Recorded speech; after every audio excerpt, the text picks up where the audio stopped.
আজকে ৩২-এর বাড়ি যেভাবে জ্বলতে পুড়তে ধ্বংস হতে দেখলাম, তার আগে আমার মৃত্যু হলে অনেক ভালো হতো।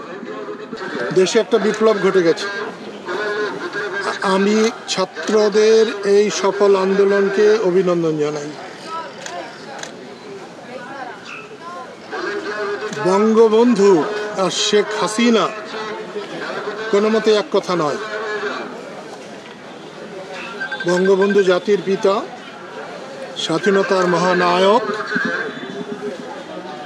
আজকে ৩২-এর বাড়ি যেভাবে জ্বলতে পুড়তে ধ্বংস হতে দেখলাম, তার আগে আমার মৃত্যু হলে অনেক ভালো হতো।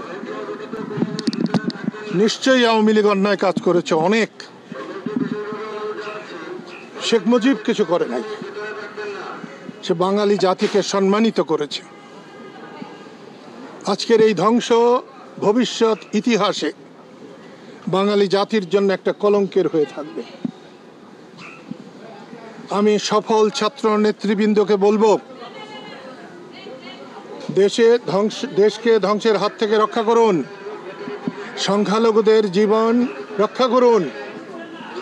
আওয়ামী লীগ করলেই কোনো দোষের নয়, কোনো আওয়ামী লীগের গায়ে হাত দেবেন না। দেশে শান্তি স্থাপন করুন, আপনারা জয় তিলক কপালে পড়ুন। আমি চাই এখন থেকে দেশে একটা শান্তি আসুক। অধ্যাপক ইউনূসকে তত্ত্বাবধায়ক সরকারের বা অন্তর্বর্তীকালীন সরকারের প্রধান করা হয়েছে, আমি তাকে অভিনন্দন জানাই। এবং তার এখন এক মুহূর্ত প্যারিসে বসে থাকার কোনো মানে হয় না। দেশে শান্তি শৃঙ্খলা আনতে না পারলে তারও পরিণতি এরকম হবে।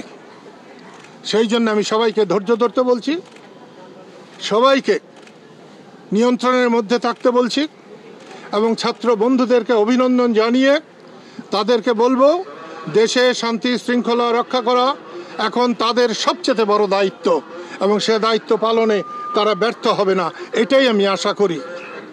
বঙ্গবন্ধু যুগ যুগ জীবিত থাকবেন, তার সম্মান যুগ যুগ থাকবে। যারা এই অপকর্ম করছে তাদের একদিন না একদিন বিচার হবেই হবে।